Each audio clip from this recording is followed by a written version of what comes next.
You will notice that my shelves behind me are looking pretty bare right now, which is a wonderful problem to have. But that's kind of why I wanted to come on here today, because I want to talk about book signings. So today we are going to talk about 5 easy steps to book a signing and to also have a great signing when you're ready. So hi, if you don't know me already, my name is Allie Samberts. I'm an indie romance author. I have published books like The Right Place and my latest release, Not a Strong Enough Word. And I have been fortunate enough to book a bunch of signings this summer for my new release, Not a Strong Enough Word. I have gotten so many questions about how I've been able to book all these signings and how I've gotten bookstores to, I guess, kind of see me.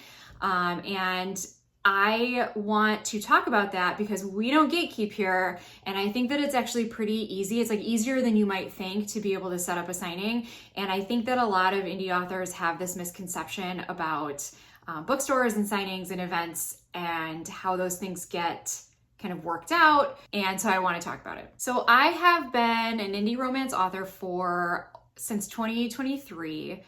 When I published The Right Place in April 2023. So just over 2 years, which is not a very long time, but I am no stranger to the writing space. I used to write like articles and op-eds back in the day, like back in my 20s and 30s. And so I know that there is kind of an art to pitching yourself, and that is really what it boils down to get these signings. Step 1 in being able to book events and signings, get your book into bookstores, is really to advocate for yourself. You have to have this understanding that no one loves your book as much as you do. And especially when you're an indie author, people think that indie authors just get like picked up, right? They get noticed. If their book gets popular enough, people start noticing them and buying them. And some of that is true. In my experience, some of that has been true. There have been some people, influential people in bookstores, who have found my work and have reached out to me or have, tagged me in a picture on Instagram and said, look, we have Allie's books here. And I'm like, oh my God, that's so cool. But more often than not, what happens is I reach out to them and they then decide that they like the book enough or whatever that they want to purchase it and have it in their store, have me come into their store. So really, I think what it boils down to is that, yes, it would be really nice if bookstores and other event coordinators could find us as indie or trad authors. I actually think that this is the same across all publishing. Especially if you're kind of like a mid-list author and you're not like the top of everybody's list. It would be nice if these people kind of noticed us and just like it happened organically. But to be honest with you, that's just very rarely, I think, how these things happen. So you need to advocate for your book. And what that means is that essentially you need to pitch your book. And this is not all that different, I think, than like querying or being on submission, in that you are kind of putting yourself out there, and that's scary, right? Like you're putting yourself out there in order to hopefully get some opportunities that will get your books in front of more people. And some of those opportunities include signings. So side note, fun story time. The Right Place has been my bestseller for ever. And I truly think that this is because, obviously it's a really good book and you should read it, but I really believe that this is because I reached out to the real life book reviewer on Instagram, and she was at the time accepting book mail, and she was like, had a form, and she was like, if it looks like something I'll like, then I'll, accept it and you can send it to me and then, we can go from there. So I filled out the form, and that was in and of itself really scary, right? I was like, putting myself out there. I was like, this is a good book. I think you'll like it. And the thing is too, when you are doing stuff like this, you have to really believe in your work. And I think as authors, hopefully we do, right? We believe that what we have done is good and it's worth reading and it's worth looking at, right? And so I had to have that feeling about my book, The Right Place, and I had to kind of put myself out there and be like, hey, I think you're gonna like this, please read it. So she got back to me and she said, oh, that looks super cute. Send it my way. So I sent her a paperback copy. At the time, I think she had like 100,000 followers, and she's since broken 200,000. So this was like worth it to send a paperback copy her way. And she has some promo opportunities. She does not collect payments for reviews, but she does collect payments for like, promo posts. So I paid for one of those. She posted it on her stories, and my readers, who are amazing, went crazy, and they were like, oh my God, it's so cute, you have to read it. So she read it and she loved it, 5 stars. She read The Right Time, she loved it, 4 stars. And that is really what set the ball rolling for The Right Place. And all of that started because I was willing to put myself out there. I was willing to spend a little money and send that book to her, do a little promo with her, and then, you know, she read it and loved it. And so that was really cool. And ever since then, we have collaborated on some other posts for some of my other books. So all of that is to say that putting yourself out there can be scary, but it can be really, really worth it if it works out. And even if it doesn't work out, the thing that you really need to tell yourself is that you're exactly where you started. If it doesn't work out, if they don't want to read it or they don't really like it, like, then it doesn't really matter, because then you're just exactly back where you started. And so putting yourself out there can be scary, but it can absolutely be worth it. And I 100% recommend that you take some time, maybe once a month, and just kind of find people who might be interested in your book and reach out. Another side note is that you definitely want to first make sure these people might be interested in your book. When I reached out to the real life book reviewer, I was sure that she liked rom-coms. That was like her whole page at the time. So I was like, you're gonna like this one. So I would not have sent it to her if it was something that I thought was out of her wheelhouse, right? Or out of her interests. So do your research first. And that's important when you're reaching out to anybody, right? So step 2 is do your research. When I decided that for Not a Strong Enough Word, I wanted to do a little mini Midwest book signing tour, I first reached out to bookstores that I had a relationship with. So I had done a signing at the last chapter for Common Grounds. I reached out to them first, and they of course said, yes, we would love to have you back. So I did go back there on June 5th. That was really fun. I also went on Threads, which I think Threads is a really powerful tool for stuff like this, because it is so easy over there right now to use their algorithm to find exactly what you're looking for. So I went on Threads and I posted something like, I am an Illinois-based author and I'm looking for local bookstores that are within driving distance of the Chicago suburbs to host book signings. And the response was overwhelming. People, like readers, would chime in and tag other bookstores, and the bookstores would be like, oh, hey, yeah, we would love to have you. And then I would go on there and be like, oh, what's the best way to contact you? And they would send like an email address, or they would reach out to me. It is a really powerful networking tool for stuff like that. I think it's also really easy to get sucked into other like drama over there. But if you're looking for a way to network, Threads is definitely where it's at right now. And I think that I credit that to a lot of the way that I was able to do this so easily, because I had, within 4 hours, I had a list of bookstores that were open to signings with indie authors. And not all of them are romance bookstores. Some of them were just like independent bookstores. And I had a list of people to reach out to. So that's step 2. Find a list, compile a list of bookstores that you want to reach out to. And of course, some of them are going to be like pie in the sky scenarios where you know that they are super booked and busy, but you would love to get a spot in there. And some of them are going to be maybe stores that have never hosted signings before, that they're new to the signing space. It doesn't matter. Getting yourself in that, your person, your body in that bookstore with your books is going to pay back a million times over. So then step 3 is that you need to craft your pitch.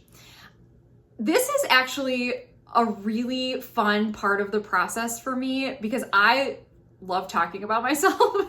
Not everybody's like that, but I honestly don't reinvent the wheel here. This is a copy and paste job. And I hate to say it like that, but it really is. I have a template. I will post it in the notes below.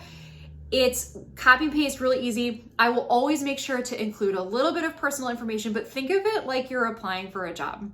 You want to get into their bookstore, in their space, and you want to bring your books and sell them. This is a win-win situation for you and the bookstore.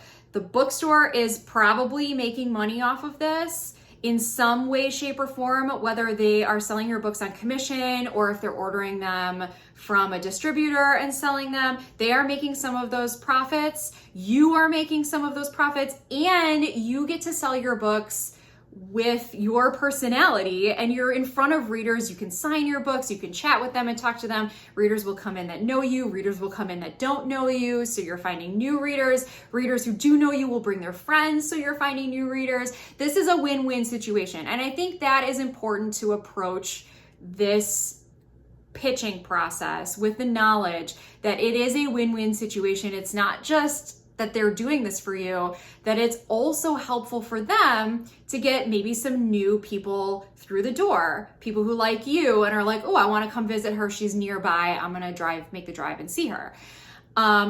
They also might be getting people through the door because, oh, there's an author event. I just did an event. It was at a public library with a pop-up bookstore, Second Chance Romance, last weekend. And there were people that just wandered in and because they saw on the library programming, oh, there's an author thing today. I've got an hour to kill. They were downtown anyway, downtown Appleton for the farmer's market. And so they were like, you know what? It's air conditioned. I'm going to go inside. I'm going to listen to this lady talk. And I had a great event. It was super exciting. And I know that Abby at A Second Chance Romance sold more books that way because people who were there saw me speak, they wanted a book signed, and so they bought a book. So it's really important to understand that it's not just about you, it's about what you're providing for the bookstore and what you can add to their programming, and maybe like getting just some new books on the shelf. And that's an exciting thing. So step 3 is to craft that pitch. And like I said, I've got a template below. You can feel free to use this, but you definitely want to include some personalized information. So it's not just like you're like copying and pasting and sending out the same thing. The copy and paste part for me came with like just sort of like the end part where I was like, I would love to do this in the spring or summer. Let me know if you have any availability, you know, whatever, you can read it below. And then I had put together a 1-page sheet on the book that I was trying to promote. Now, if you're someone who has a large backlist, I have 8 books out, so I have a decent sized backlist now.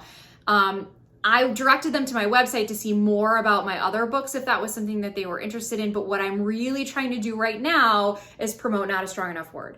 And Not a Strong Enough Word, if people read it and like it, then they might want to read my backlist. Or if I'm doing a question and answer session at the bookstore, which we'll talk about in a second, people hear me and they go, oh, you know, they hear me talk about some of my other books and they're like, oh, I might want that one. And so they'll purchase the backlist, some of the backlist as well. But pitches really need to kind of be short and sweet. Bookstore owners are very busy, and they do not have time to read 5 pages about your entire life story. They want a quick and dirty synopsis of your book. They want to know where they can find it. They want to know how much it costs, and they want to know when your availability might be for an event and what kind of events you might like to do.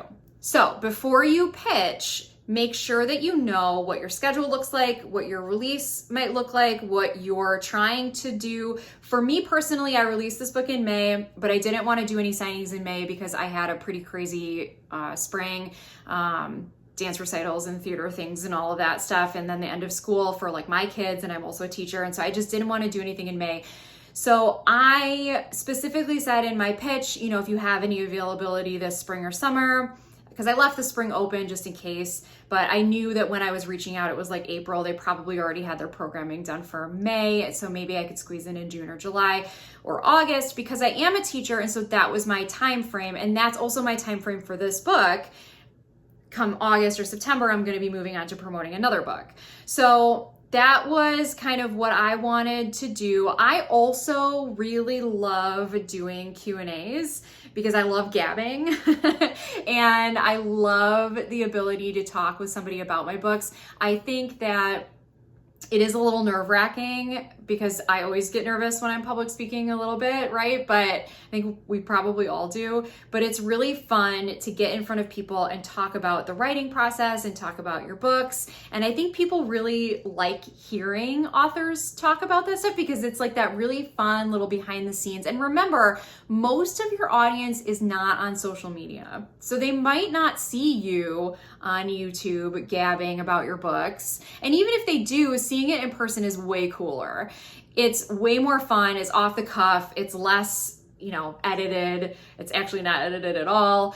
And it's really fun to see that for a lot of people. And so that's kind of the draw, right? I love doing Q&As for that reason. If you are someone who detests public speaking, then maybe Q&As are not for you. Maybe just the signing where you're dealing with somebody one-on-one is better. A lot of bookstores will give you the option. I always push for a Q&A if I can, because I think that those sell more books.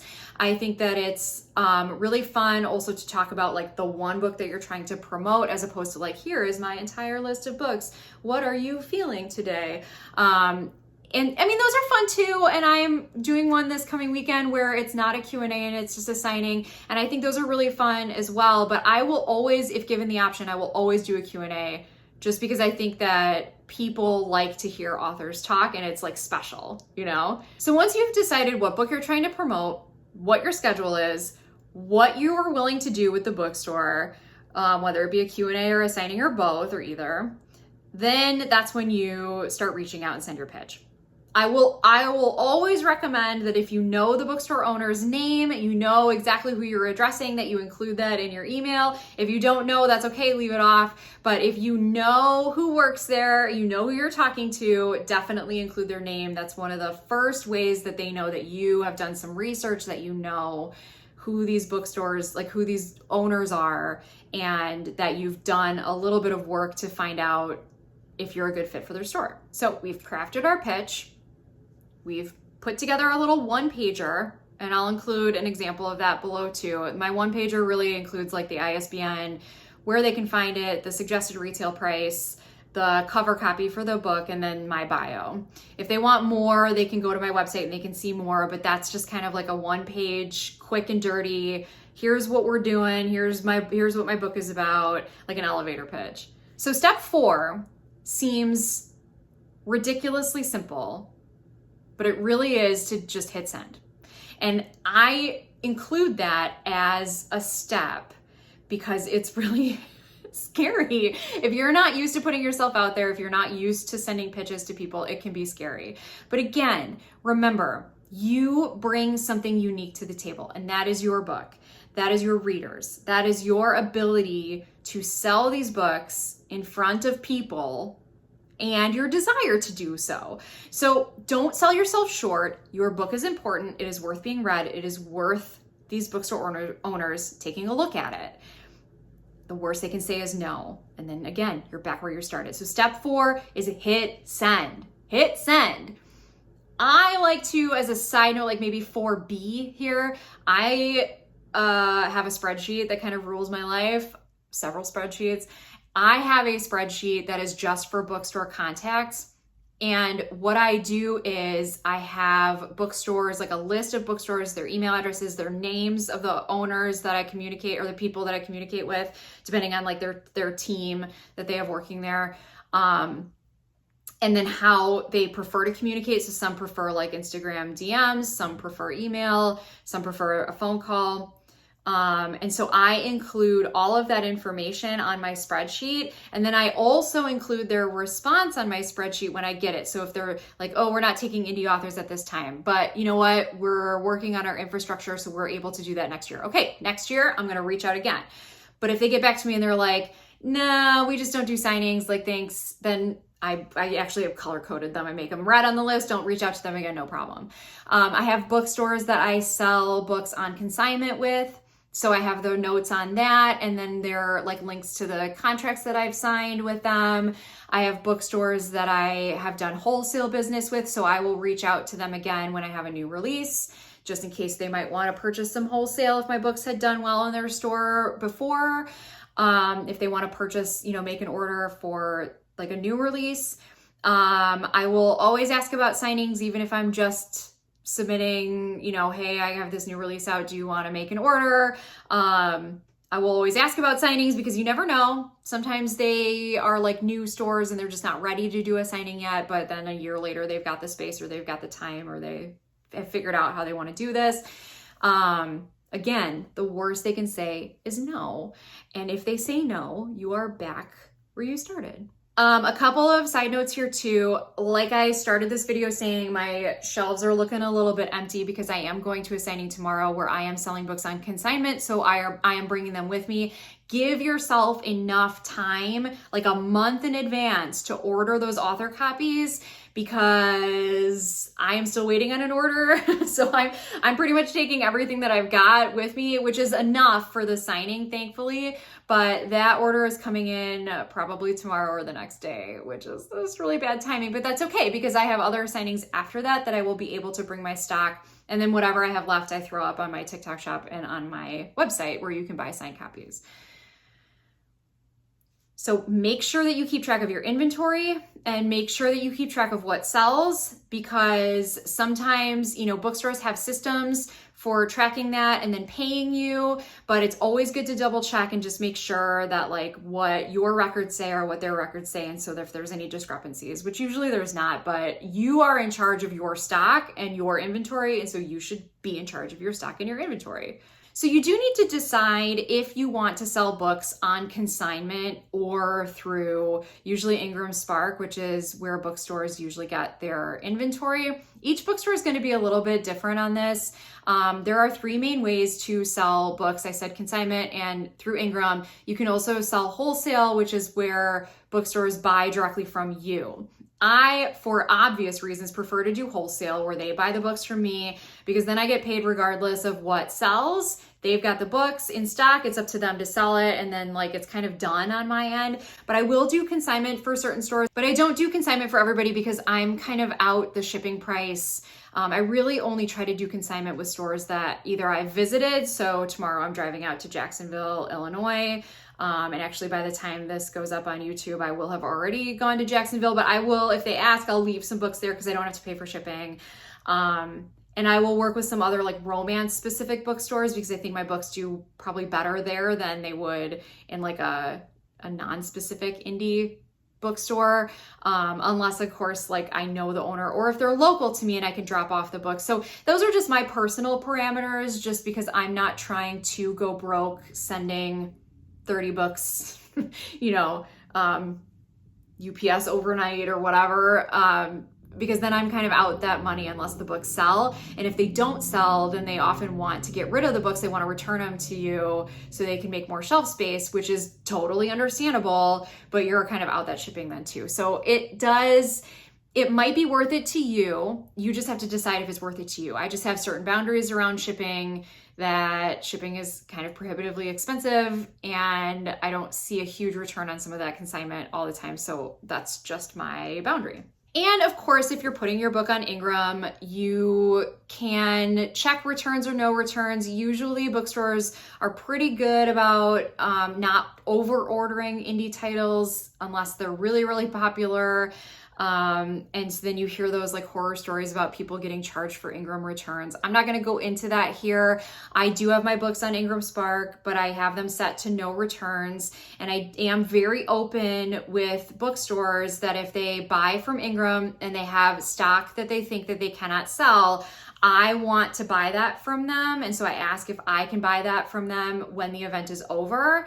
So like at a wholesale price, so that I don't get the returns, and then I also can like stack my shelves and sell them myself. So that's a win-win. So just being open to communicate with bookstores, I think can be really helpful. And I think that's a good tip for working with actually anybody. We love open communication here in the romance novel community, but I think especially with bookstores, when you are working with them, to be open about your boundaries and your parameters and anything that you might need to negotiate before the event. So then step 5 is really to have a great event. And in order to do that, of course, I'm going to go back to my earlier point about communication. If you have certain things that you will not allow, like if you will not sign, or maybe that the bookstore will not allow, and you again need to negotiate that beforehand. If you will not sign any backlist, if the bookstore will not allow books to be brought in, but they can be purchased at the store. I have not encountered that, but I'm sure it happens. If you don't like hugs, I'm not a huge hugger, but I will hug people now. I'm kind of getting over it. But if you don't want to do hugs, if you don't want to do pictures, I am, depending on the event, sometimes pretty honest that there are some things in this book that relate to me personally. If you read my newsletter or if you know anything about this book, I don't want to spoil it, but there are some things that people do want to talk about because they think like, oh, Allie knows and she sees this and she understands. I am generally willing to talk about that, but there are just some days I can't. And so I'll set some boundaries around that I will say at the beginning of a Q&A session, just to, again, make it a great event. When you go to sign your books, it's your day, right? You are the star of the show and you get to be the center of everybody's attention. People want to hear about your book. They want to hear about it, right? If they walk up to your table at a signing and you go, tell me about your book, they want to hear about it. They have your undivided attention for a minute or two, right? Maybe even more. So tell them about your book. If you are nervous speaking in front of people, I would say practice in front of a mirror. This is what I tell my students, my speech team students, like practice in front of a mirror, get that pitch ready to go, because you don't want somebody to be like, tell me about your book. And you be like, I can't remember. If that happens, it can be kind of embarrassing because you're like, I wrote this whole thing and I just blanked. And let me tell you, this has happened to me. So get in the right headspace. Remind yourself, especially if you're someone like me who has published several books in the past couple of years, you sometimes maybe get them mixed up. Sometimes maybe you're on to I'm on to the next book now. I'm actually have one drafted already and I'm on to the one after that. So I have to remind myself, okay, this is Scarlett M. Ryan. She's a famous writer. He's her editor. It's Second Chance Romance. I have to remind myself some of those tropes and the synopsis just as I'm kind of driving to the place, just to refresh my memory. Here's the book we're talking about today. This is what we're doing. Because especially if you're doing a Q&A, that first question is always going to be, hey, tell us about your book. And then you don't want to be like, because that'll throw you off. So get ready to talk about your book. Get ready to decide what you want to say about it, what you want to highlight. Hopefully, if you're doing a Q&A, they have sent you questions in advance. Read those questions. And also goes along with setting boundaries. If there's anything you don't want to talk about, just tell them, I'm not answering this question. I'm not comfortable with that. I will sometimes have them ask about, they want to ask about my teaching or my personal life. I'm like, nope, I'm not going to talk about that. That's just too personal for me and I'm not going to do it. And they're always really understanding about that. So set your boundaries, get ready, get prepared, get in a good headspace, and get excited. This is your day. You get to go do a book signing, which is every author's dream. So get ready and go and do it and knock it out of the park. So there you go. There's my quick and dirty how to do a book signing in 5 easy steps. And hopefully that's helpful to you. I am an open book. Like I said, we don't gatekeep here. If you have questions, feel free to leave a comment. I will respond as much as I can, or you can reach out to me via email or any of my contacts on socials. And if you are in the Midwest and you are looking to meet me in person, I still have a couple more signings left this summer. I will put a list in the notes below and I hope to meet some of you. That would be really fun. Thanks for hanging out with me. We'll see you soon.